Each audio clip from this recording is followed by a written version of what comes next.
Good morning and welcome to Face the Nation. I'm John Dickerson. Tensions are rising just about all over the world this morning. There were more airstrikes this weekend on Khan Shaykhun in Syria, where the chemical attack occurred last week.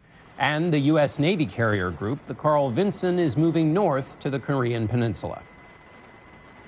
We want to welcome Secretary of State Rex Tillerson to the broadcast. Mr. Secretary, thank you for being with us. As a start, what message was being sent to the Syrian leader with the U.S. military action?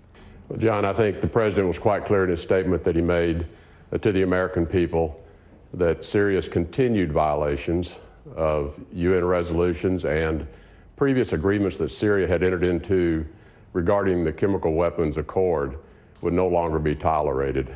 I think we have stood by and watched multiple chemical weapons attacks by the Syrian regime under the leadership of Bashar al-Assad. And this one in particular was the most horrific since the major chemical attack back in 2013. And I think that is clearly the message, is that the violation of international norms, the continuing ignoring of UN resolutions, and the continuing violation of agreements that they themselves entered into will no longer be tolerated. If Syria continues, though, on the other course it's been on, which is to attack with conventional weapons, barrel bombs, and also block humanitarian aid, what is the message if they continue doing those things from the United States? Well, I think those continued actions by Bashar al-Assad clearly call into any question of him expecting to have any legitimacy to continue as the leader of Syria. I think the issue of how Bashar al-Assad's leadership is sustained or how he departs is something that we will be working with allies and others in the coalition. But I think with each of those actions, he really undermines his own legitimacy. Is it a priority of U.S. policy to get him out of power? Our priority in Syria, John, really hasn't changed. I think the president's been quite clear. First and foremost, we must defeat ISIS. And I would say that the military progress both in Syria and in Iraq has been remarkable since President Trump's inauguration. We have continued to liberate areas. We are making tremendous progress in liberating Mosul in Iraq, working with coalition forces, working with allies, and we're moving to position to liberate Raqqa and to continue to contain ISIS and the threat that ISIS really does present to the homeland and to other homelands of allies around the world. So in terms of President Assad, you had said that there has been no change in policy as a result of this attack. So it is still true then that his fate is to be determined, as you said previously, by the Syrian people? Yes, John, I think, obviously the United States' own founding principles are self-determination. And I think what the United States and our allies want to do is to enable the Syrian people to make that determination. Now, we've seen what violent regime change looks like in Libya and the kind of chaos that can be unleashed and indeed the kind of misery that it enacts on its own people. I think what we're hopeful is through this Syrian process, working with coalition members, working with the UN, and in particular working through the Geneva process, that we can navigate a political outcome in which the Syrian people, in fact, will determine Bashar al-Assad's fate and his legitimacy. And I think the question of how his criminal actions are dealt with is something that will be part of that process. The argument that people make for more intervention by the United States is that the Syrian people are in no position to make a determination about the president because he's bombing a lot of them. Millions of them have had to flee the country, and that he's created a condition where there is no institution that can remove him from power. And while the U.S. pursues its interests, he continues to do all of the things that the administration has now said are so morally reprehensible. Well, I think, John, it's important that we keep our priorities straight, and we believe that the first priority is the defeat of ISIS, that by defeating ISIS and removing their caliphate from their control, we have now eliminated at least or minimized a particular threat, not just to the United States, but to the whole stability in the region. And once the ISIS threat has been reduced or eliminated, I think we can turn our attention directly to stabilizing the situation in Syria. We're hopeful that we can prevent a continuation of the civil war and that we can bring the parties to the table to begin the process of political discussions. Clearly, that requires the participation of the regime and with the support of their allies, and we're hopeful that Russia will choose to play a constructive role in supporting ceasefires through their own Astana talks, but also ultimately through Geneva. And if we can achieve ceasefires in zones of stabilization in Syria, then I believe we hope we will have the conditions to begin a useful political process. This was the first crisis that started and was carried through on this president's watch. Can you give us a window into that and what the president's attention was focused on? Well, the president, I would tell you, was very thoughtful in terms of the decision to take the strike. He requested immediately from the Defense Department and our military planners multiple options, and requested of the State Department, working with the National Security Council, diplomatic options. We had multiple meetings to discuss those options. He asked a number of questions, probing those so that they were fully developed. And then we had two meetings once we arrived in Mar-a-Lago, in which ultimately the president made the ultimate decision.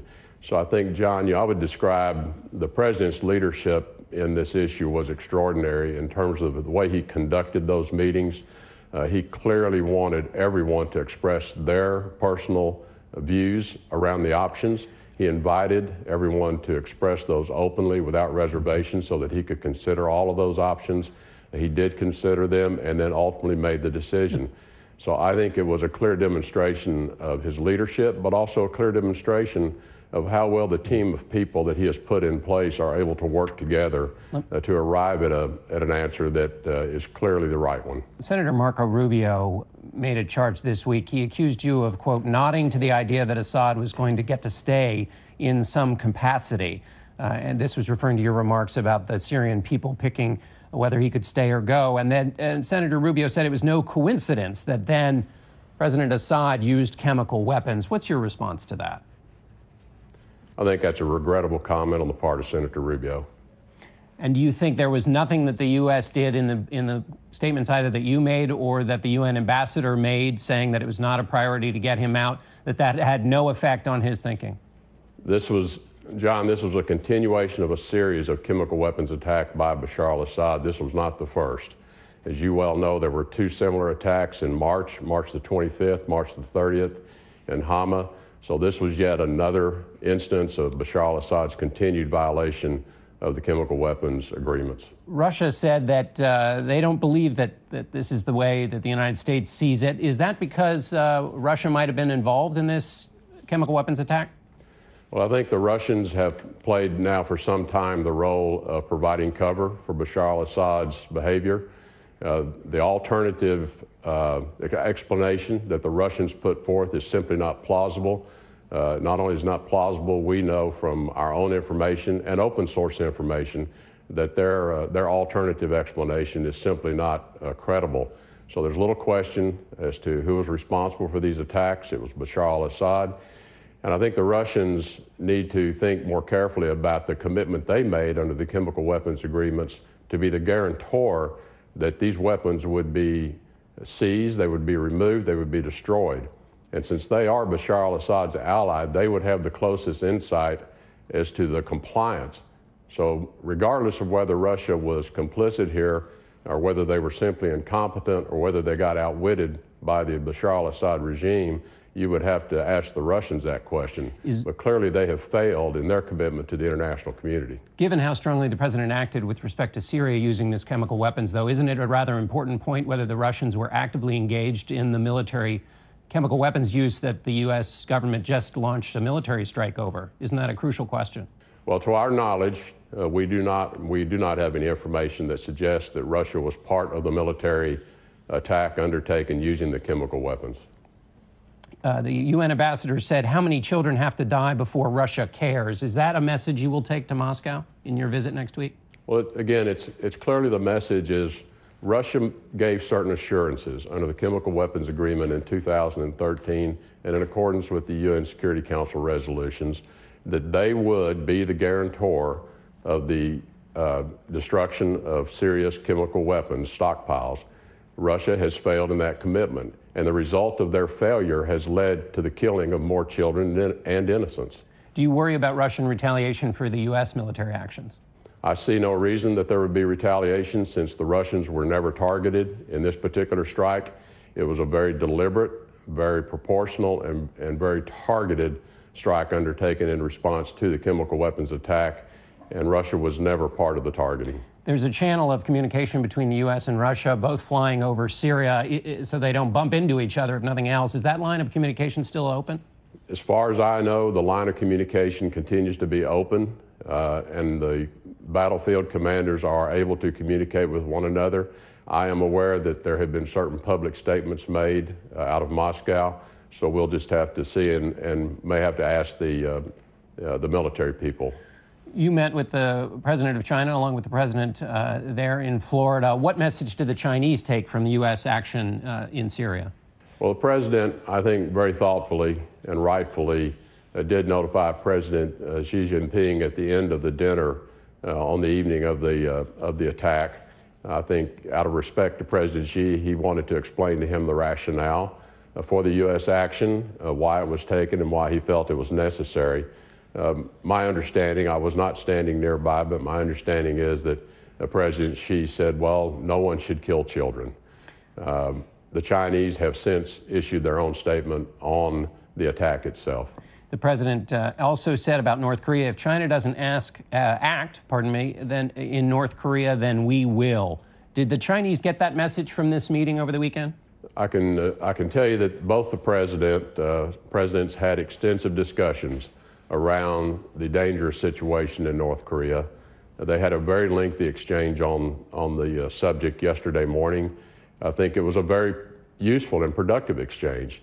President Xi clearly understands and I think agrees that the situation has intensified and has reached a certain level of threat that action has to be taken.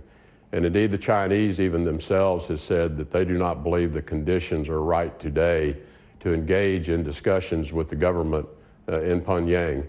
And so what I think we're hopeful is that we can work together with the Chinese to change the conditions in the minds of the DPRK leadership, and then at that point, perhaps discussions may be useful. But I think there's a shared view and no disagreement as to how dangerous the situation has become. And I think even China is beginning to recognize that this presents a threat to even to China's interest as well. All right, Secretary Tillerson, we'll have to leave it there. Thanks so much for being with us. It's my pleasure, John.